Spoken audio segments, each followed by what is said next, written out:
Ndabasuhuje inshuti z'umusaraba mugire amahoro ya Kristo Yesu. Ni mwene so Aniseti niyo mugabo ku Mukanguzi TV. Bandi baho umugisha ko mwahisemo kudukurikira kugira ngo tuganire ijambo ry'Imana. Reka uyu mwanya ngusabe aho uri ibyo urimo utegura umutima wawe dusenge kugira ngo tuganire ijambo ry'Imana. Ntabwo gusenga biri busabe gusinzira, niba aho uri nta mutekano waho cyangwa se uri kugenda wanategura umutima tugasenga. Imana ibaho umugisha.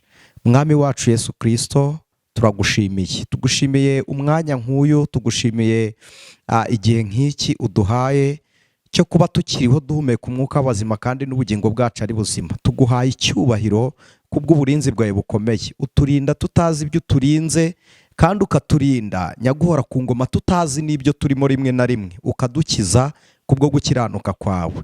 Nubwo buryo tugusabye kugira ngo imitima yacu yeze, uduhumanure by'umwihariko mu buryo tuba twejejwe tukaba abantu bakunejeje. Amaso yawe yatureba ukatwishimira, imitima yacu itegurira uburyo bwo guhindurwa n'ijambo ryawe kugira ngo iri jambo riduhe inkomezi mu bihe turimo. Iri jambo ryawe ridukize, iri jambo ryawe ritumara umubabaro, ritumara umwuma, iri jambo ryawe ritumara inyota ku bw'izina ryawe.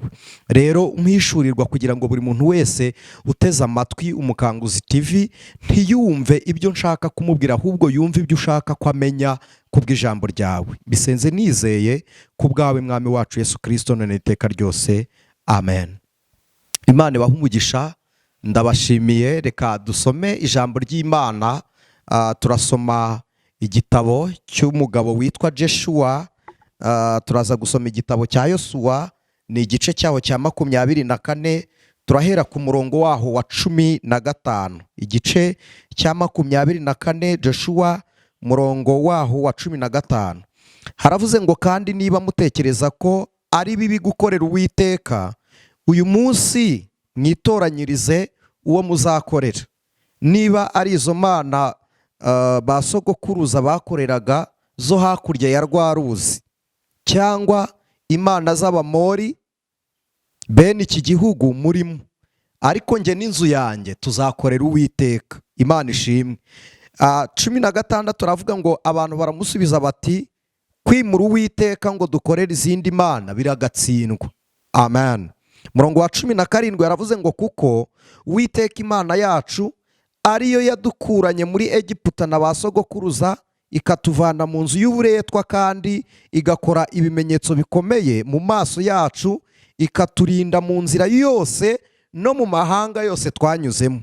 18 haravuze ngo, imbere yacu Uwiteka yirukana abo muri ayo mahanga yose hamwe n'Abamori bari batuye muri iki gihugu. Nicyo kizatuma dukorera Uwiteka kuko ariyo Mana yacu. Yosuwa abwira abantu ati, ku bwanyu ntimubasha gukorera Uwiteka kuko ari Imana yera ifuha, ntiyemera kubabarira ibicumuro byanyu n'ibyaha byanyu. Murongo wa 20 haravuze ngo, kandi nimwimura Uwiteka mugakorera imana z'abanyamahanga, azahindukira abagirire nabi, abarimbure nubwo yari yabagiriye neza. Nuko abantu babwira Yosuwa bati, hoya, ahubwo tuzakorera Uwiteka. Umurongo wa 22 dusoreza haravuze ngo, Yosuwa abwira abantu ati, nuko muri abagabo bo kwihamiriza ibyo yuko muhisemo Uwiteka kuba ari we muzakorera.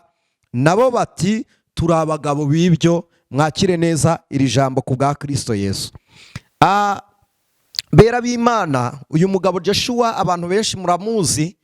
Joshua birasobanura ngo ni Yashoni cyangwa Jehoshi, bivuga umucunguzi. Mu Kinyarwanda bivuga umucunguzi. Yosuwa iyo Bibiliya imuvuga imwita umufasha wa Mose. Kandi bera b'Imana, nimwumva umuntu Bibiliya yise umufasha wa Mose, yari umugabo utoroshye, wahamyaga ibyo gukiranuka kandi wakundaga Imana n'amategeko y'Uwiteka. Aha rero ndagira ngo tuganire ku nsanganyamatsiko ivuga ngo, gukorera Imana kwanyu kuba gukwiriye mu maso y'Uwiteka. Gukorera Imana kuri wowe bibe mu maso y'Uwiteka. Turaza kureba gukorera Imana ni iki, hanyuma n'indi uyikorera ayikorera ryari. Aha tubanze tuganire kuri aya mateka ya Joshua. Yosuwa ni umugabo watojwe na Mose. Muribuka Mose azamuka ku musozi wa Sinayi kujya gufata amategeko y'Uwiteka cyangwa mu muhuro n'Imana. Mu gihe mbere y'uko Imana ivugana na Mose, murabizi habanje inkuba, imirabyo n'ibindi. Joshua yajya kwirukanka ku bw'uko Imana iteye ubwoba, Mose akamufata ukuboko akamubwira ngo witinye, imirabyo iyi ntiyica n'iy'Uwiteka. Imana ishimwe. Nkunda uburyo iyi Imana igiye gukoresha umuntu cyangwa iyo imuhamagaye irabanza ikamutinyurira kwegera Imana. Ntabwo atinyukira guhangara Imana, ahubwo atinyukira kwegera Imana. Noneho ubwoba bwo gutinya kwegera Imana bumushiramo, arangije aratinyuka akajya yegera Imana ku buryo Imana ibonye ko Mose akwiriye gutaha, Joshua akaba yayobora ubwoko bw'Imana. Ahangaha bari hakuno ya Yorodani. Murabizi Yorodani, uyu munsi iyo tuvuga Yorodani muri Bibiliya ihavuga muri Mowabu n'Abamori. Mowabu birasobanura ngo ni wabo w'umubiri, Abamori birasobanura ngo ni inzigo. Ntabwo tugiye mu mateka y'inkomoko y'aya mazina yabo, ariko aho bari bendaga kwambuka Yorodani igihe Mose yari azamuwe n'Imana, Imana imujyanye ku musozi imaze kumwica. Imana itoranyije Joshua arahagarara abwira abantu, areba uburyo bagiye bamera. Muribuka hari aho bageze, abagabo bo mu Bisiraheli barareba baravuga ngo impamvu Imana itwishimira nuko tubona umwanya wo gusenga, impamvu Imana itwishimira nuko tuyitambira ibitambo, impamvu Imana itwishimira nuko tuyiha amaturo. Baravuga ngo kuko twebwe ubwacu tudashaka gutaha mu gihugu cy'isezerano. Bera b'Imana, turi ku ijambo rivuga ngo gukorera Imana kuri mwebwe bibi bitunganye mu maso y'Uwiteka. Ntabwo abantu bose musengana, abantu bose mugendana cyangwa mukorana, abantu bose muvukana cyangwa mwabyirukiye rimwe, ntabwo bose ariko bafite intego yo kujya mu ijuru. Niyo mpamvu uyu mwanya urugero rw'agakiza rukwiriye gufatirwa kuri Kristo Yesu, hanyuma wowe muri benshi ukumva ari wowe mukiranutsi, kuko nurebera gukiranuka kwa Kristo mu bandi uzakura, ariko nukurebera muri Kristo ukagaruka kuguhamya mu bandi, n'abandi bazakizwa ku bwawe. Kuko umuhamagaro w'agakiza ntabwo Imana yaduhamagariye kugira ngo dusarure imbuto z'agakiza ku bandi, ahubwo Imana yaduhamagariye kugira ngo twere imbuto z'agakiza abandi bazisarure kuri twebwe. Kandi kubashije kuyikiranukira kugira ngo gukorera Imana kuri wowe bibi bikwiriye ku Mana. Ntabwo gukorera Imana ari ibingiba ni seti niyo mugabo ndi gukora ku Mukanguzi TV mbabwiriza ubutumwa bwiza. Ibi ni bimwe mu mirimo Imana ikoresha umuntu wayemeye, ariko ntabwo ari ikimenyetso cy'agakiza. Gukorera Imana si cyo ntabwo guhanura ari ikimenyetso cy'uko umuntu akorera Imana, ahubwo gukorera Imana ikimenyetso cyabyo reka tukirebe. Wenda nze gusomera rimwe na navireyo rimwe ku murongo mu gice cya 6 mu butumwa bwiza bwanditswe na Yohana, igice cya 6 mu butumwa bwiza bwanditswe na Yohana, umurongo waho wa 29. Haravuze ngo baramubaza bati tugire dute ngo dukora imirimo y'Imana. Ku murongo wa 28, 29 haravuze ngo arabasubiza ati umurimo w'Imana nguyu nuko mwizera uwo yatumye. Nta wundi watumwe n'Imana ni Kristo. Kandi kwizera ntabwo ari ukuba mu buzima ufite ibyiringiro by'uko Imana izaguha akazi mu gihe utagafite. Kwizera ntabwo ari igihe wizeye kuzabona umugore mu gihe uri celibatere. Ntabwo kwizera ari igihe wizeye kuzasoza amashuri. Ntabwo ari igihe. Kwizera ni ukwemera imirimo Imana yakoreye muri Kristo, ni uguhamya imirimo Imana yakoreye muri Kristo. Ni no kugira impinduka z'imirimo Imana yakoreye muri Kristo. Ndabisubiramo, ni ibintu bitatu. Kwizera ni ukwemera, ni ukumenya imirimo Imana yakoreye muri Kristo.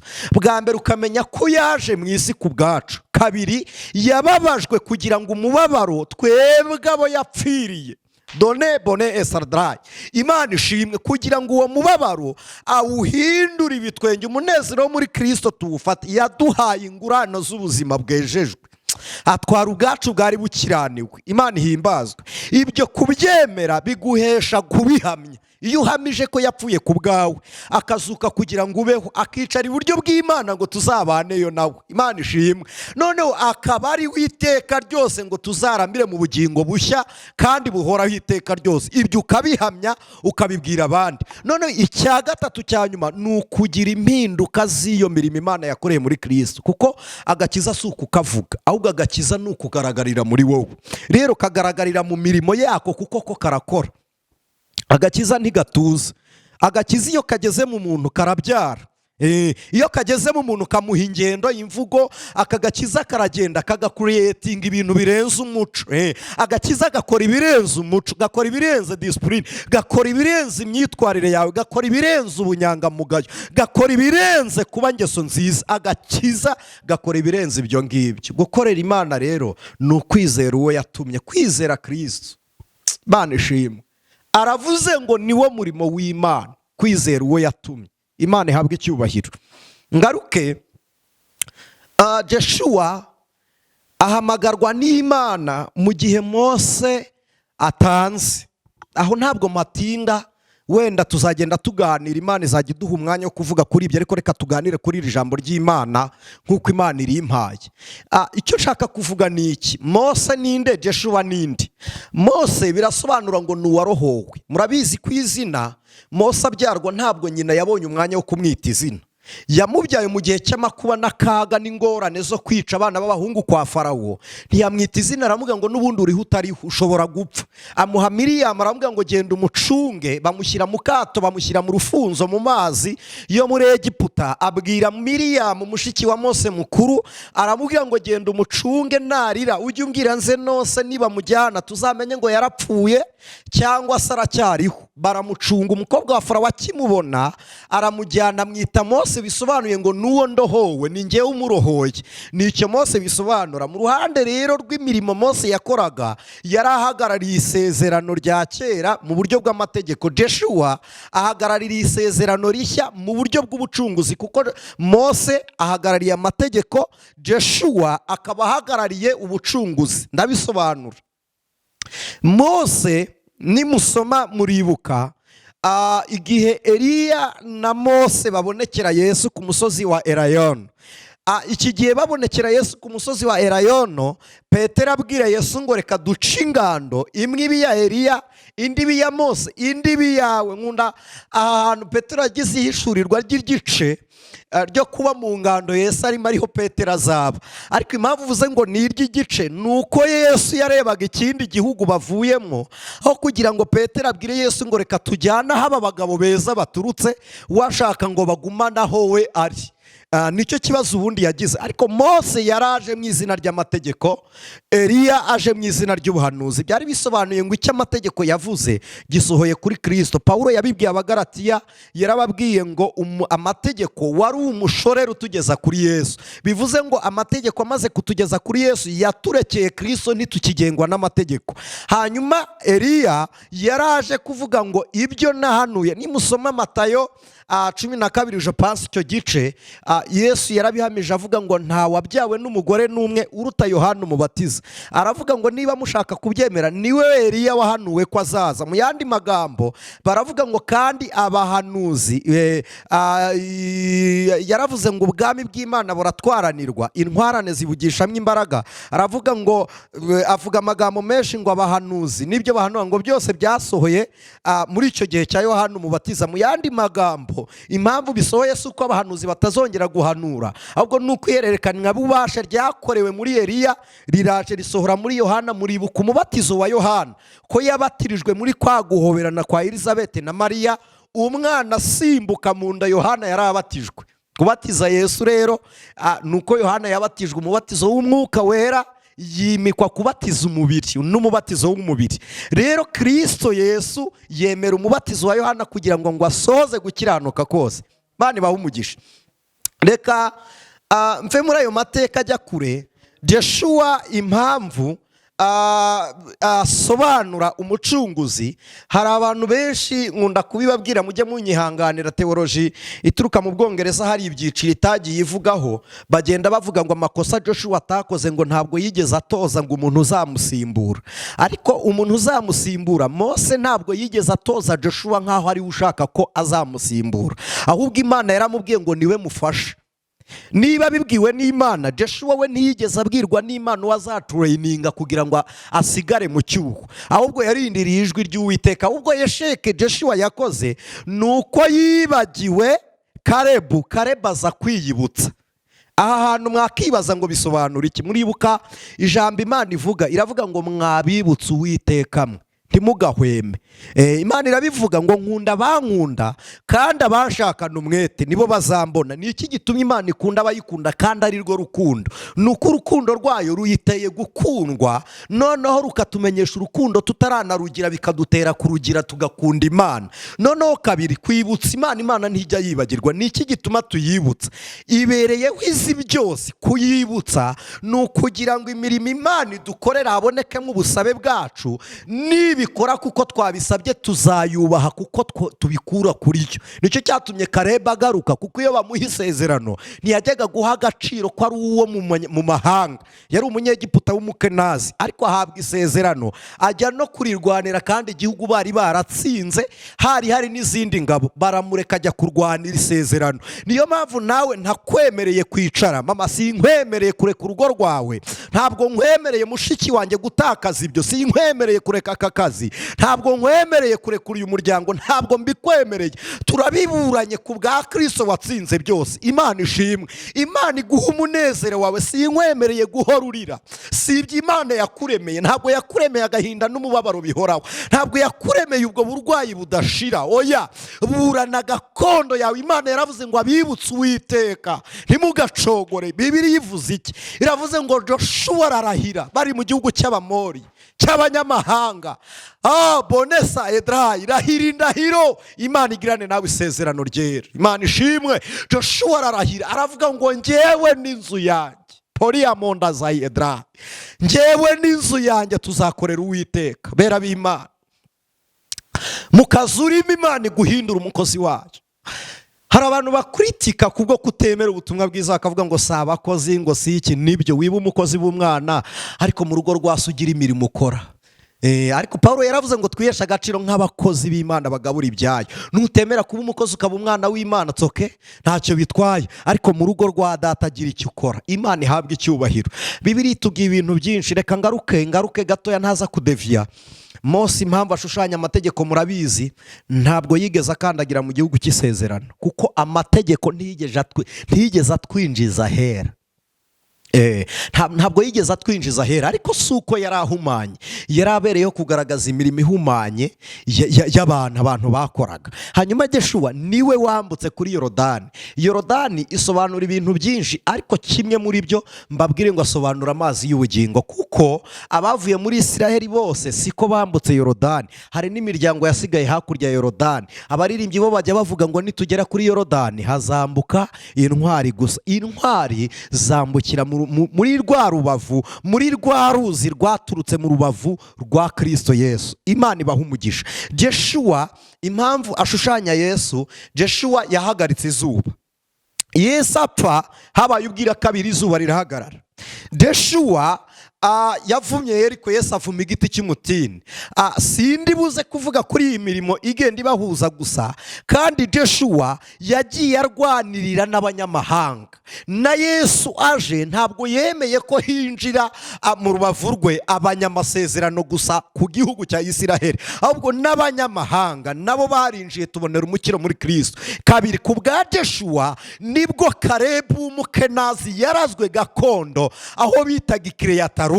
natwe ku bwa Kristo nibwo abanyamahanga twarazwe gakondo y'igihugu muri Kristo Yesu. Imana ishimwe.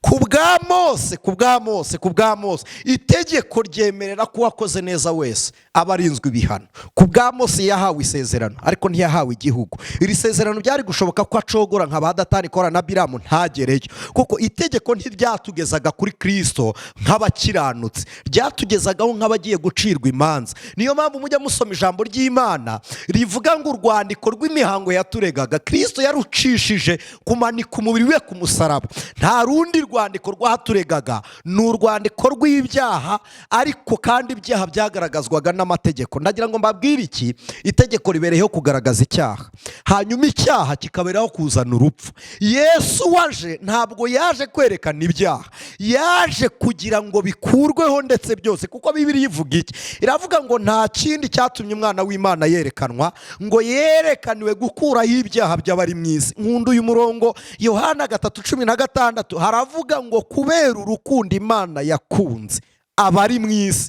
ntabwo ari abari mu isi, ako kanyerezo kuri ani kariko, ni abari mu isi. byatumye itanga umwana wayo w'ikinege kugira ngo umuntu wese umwizera ahabwe ubugingo buhoraho ntarimbuke. Mu yandi magambo, kwizera Kristo ni wo murimo w'Imana uduhesha kuba abanyabigwi mu bwami bwo mu ijuru. None bitera Imana ishimwe n'ishema ryo kuvuga ngo amaraso ya Kristo ntiyapfuye ubusa. Nicyo kizatuma Imana ibumbura umunwa wayo ikaturirimbira. Nibyo bizatera Yesu ishimwe ryo kuririmba indirimbo y'umwana w'intama w'Imana. Nicyo kizatuma Mose areba abatashye na Egiputa bavuyemo akaririmba indirimbo yo guhamya kugira neza k'Uwiteka. Imana ishimwe. Nibutse umuririmbyi wa 77 mu nyimbo za wokovu mu gitabo cy'indirimbo z'agakiza yaravuze ngo murebe urukundo rukomeye cyane twahawe n'Imana ihoraho.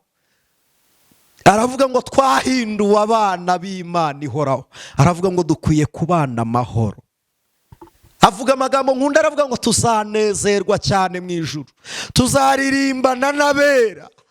Mana ishimwe. Aravuga ngo tuzambikwa ikuzo muri urwo rukundo. Aravuga ngo kandi nta marira azabashye. Birabimana, icyo dusabwa ni ukwemera gukorera Imana, ariko Imana ifite igisubizo cy'ibyo wibaza byose. Ubwo ijuru rihari n'umunezero waho urahari. Soza bageze mu gihugu cy'Abamori hakuno ya Yorodani.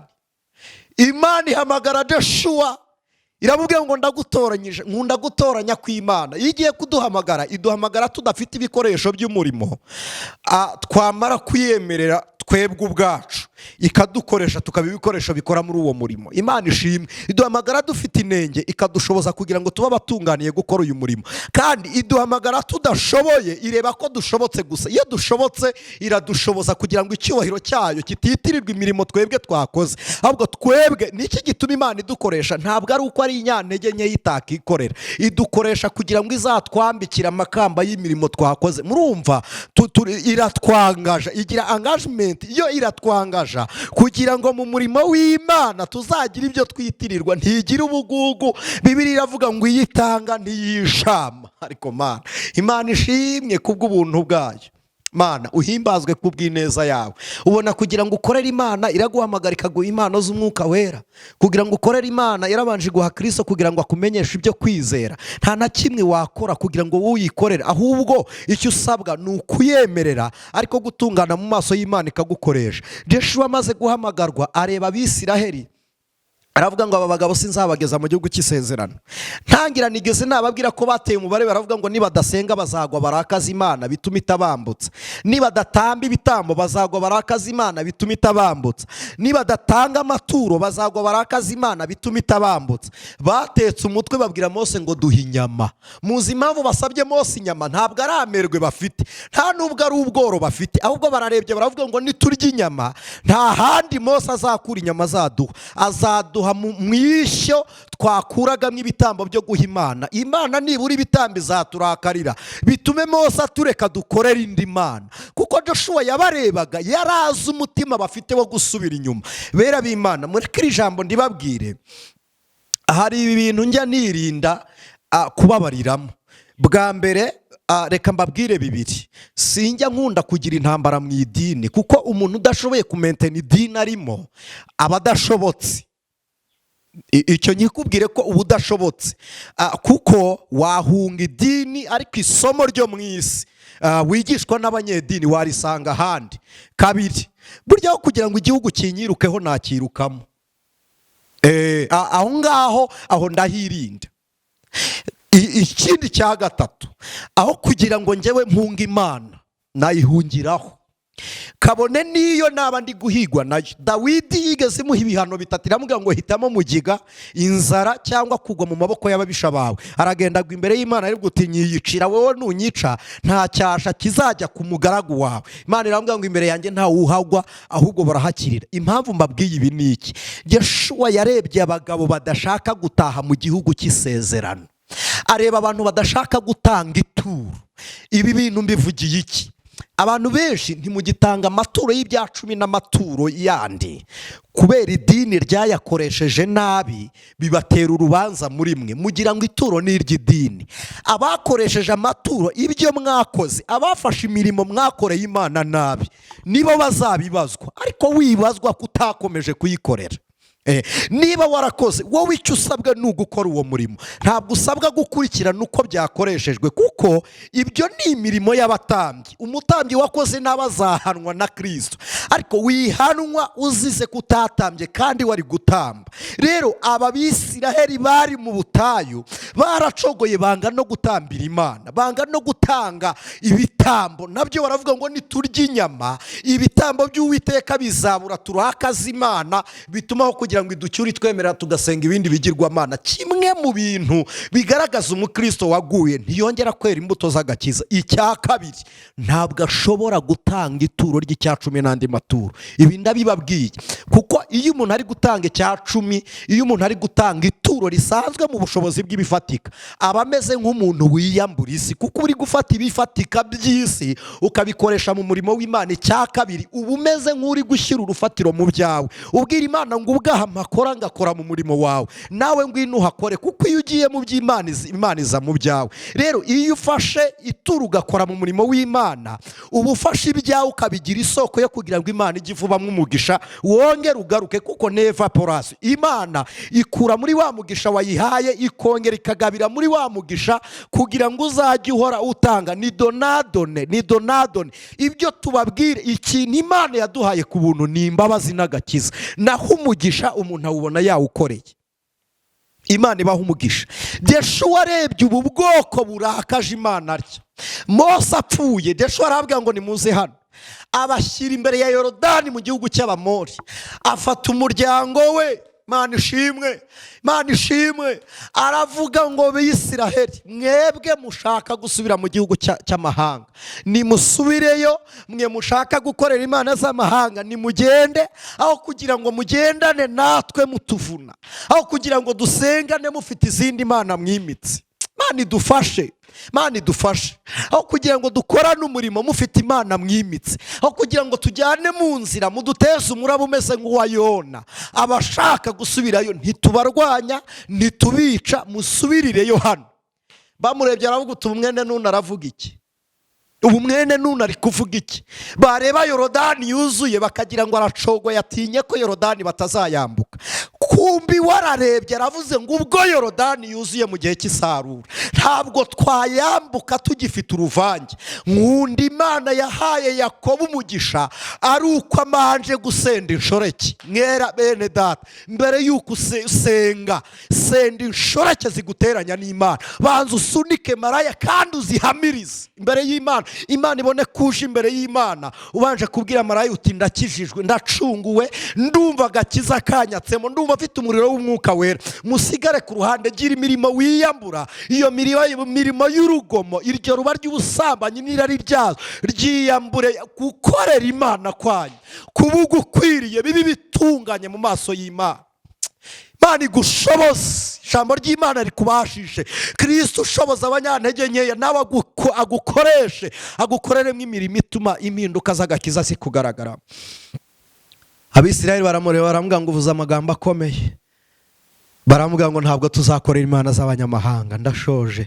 Baravuga ngo biragatsindwa gukorera izindi mana, biragatsindwa kurara usambana, biragatsindwa kurara wikinisha, biragatsindwa gukorera imibiri, biragatsindwa gukorera ibikunezeza. Nshuti y'umusaraba, biragatsindwa gukorera izindi mana. Baramuga ngo Uwiteka niwe Mana yacu, kuko yadukuye mu gihugu cy'uburetwa. Baramuga ngo yatunyujije muri ibi bihugu byose. Reba ahantu wanyuranye n'Imana, ku gitanda kwa muganga. Reba ahantu wanyuranye n'Imana, mu rukiko bagushinja. Reba ahantu wanyuranye n'Imana, mu buzima bwari bukugoye. Reba ahantu wanyuranye n'Imana, ku ndwara udafite n'ubwishingizi. Ahantu wanyuranye wanyuranye n'Imana inda barayikurogeyeho, ahantu wanyuranye n'Imana wigupfundikanya, ahantu wanyuranye n'Imana none ureba aho Imana ikugejeje, baravuga ngo iyo niyo Mana tuzakorera. Uretse naho ngaho Imana ikugejeje, Imana ifite n'umugambi wo kukugeza mu gihugu cyo mu ijuru. Desho warangije aravuga ngo muhitemwo Imana muzakorera, aravuga ngo ariko njyewe n'inzu yanjye tuzakorera Uwiteka. Iri sezerano ryonyine ryatumye Imana ishyira imbaraga mu birenge bya Joshua. Muzasome Zaburi, Imana ijambo ry'Imana riravuga ngo intambwe z'umuntu zikomejwe n'Imana. Iyo uhize gukorana n'Imana, Imana iragukoresha. Iyo uhise gukorera Imana, Imana ikorana nawe. Iyo ubihisemo, Imana ikorana nawe. Ndabisubiramo, iyo ubihisemo, Imana ikorana nawe. Imana ikorana nawe. Hitamo icyo gusa, ubwira Imana ngo mpindura umugaragu wawe. Muririmbyi yaravuze ngo mpindura icyuma cyawe uhora unkoresha. Imana ishimwe. Gusa akimara guhitamo iki, Imana yamuhaye iyerekwa rya Yorodani. Wireba Yorodani idendeje imbere yawe, ugihitamo gukorera Imana izashaka uko wambuka aho ngaho. Yeriko ntiteye ubwoba, ugihitamo gukorera Imana, Imana izagufasha kwambuka Yeriko. Ayi si ikibazo, ugihitamo gukorera Uwiteka. Bereba Imana, gukorera Imana kwanyu bibi bitunganye mu maso y'Uwiteka. Imana ibaha umugisha. Munyemerere mutegura umutima dusengana Imana. Niba hari aho wacogoye ukagwa, uyu mwanya ndagira ngo ubwire Imana ngo ngera umfate ukuboko. Ndagira ngo uyibwire ngo mbyutsa wongere ukorane nanjye. Uyu mwanya uhawe umugisha wo gutega amatwi iri jambo ry'Imana. Ndagira ngo ubwire Imana ngo ngera umbashishe. Wowe ubwawe Joshua arababwiye ngo mwebwe ntimwashobora gukorera Imana kuko Imana ari iyera. Aravuga ngo kandi no kubababarira byayigora kuko yabica kubera ibicumuro mugashira. Ariko gukorera Imana kwanyu aho dukirira bikaduhesha gukorera Imana ni muri Kristo Yesu. Ni kuwanditse ubutumwa bwiza bwa Yohana mu gice cyaho cya 6:29 aravuze ngo gukorera Imana nguko nuko mwizera uwo yatumye. Izere Kristo aracyari kumwe nawe. Uretse no muri uyu mubiri tubana n'Imana, izaduha n'ubugingo buhoraho. Imana ibaha umugisha. Reka dusengane Imana. Mwami wacu Yesu Kristo, turagushimiye kubw'imbabazi utugirira, tugushimiye kubw'impuhwe zawe zidashira. Wahamagaye Joshua mwene Nuni, uravuga ngo uyu munsi ndatangira kugukuza. Nsengeye uyu mukobwa ngo akure mu maso yawe, nsengeye uyu musore ngo akure mu maso yawe, nsengeye uyu mugabo, nsengeye uyu mumama, nsengeye umuntu muto cyangwa ukuze, nsengeye umuntu uteze amatwi iri jambo ryawe kugira ngo umukuze mu izina rya Yesu mu maso yawe. Atangire guhangara ibyari bimuteye ubwoba, mukuze kugira ngo yambuke Yorodani, mukuze kugira ngo aneshe Yeriko, mukuze kugira ngo atsinde Ayi, mukuze kugira ngo ave mu Bamori, mukuze kugira ngo ave mu Bayebusi, mukuze kugira ngo isezerano ryawe risohore kuri we kandi umutima we ugire ihumure. Nsengeye abantu barwaye bakize kubw'imbaraga zawe. Mwami nyaguhora ku ngoma kandi wigisha imitima yacu gushima uko tubonye imirimo yawe, kandi wigisha akanwa kacu kwatura impamvu z'ibyiringiro byacu kugira ngo tuba abahamya b'ubugingo. Ndagushimiye. Ngaho kangura ibyumviro byacu byose by'umubiri ugere no mu mwuka, ubugingo bwacu bube buzima kugira ngo ijwi ry'impanda nirivuga tuzakumve, tuzamuranwe n'abera bose. Tubisenze twizeye ku bwa Kristo watsinze urupfu akazuka, akaba ariho kandi dutegereje kuza kwe ni none n'iteka ryose ku bw'umwami w'abizera. Amen. Imana ibaha umugisha. Amen.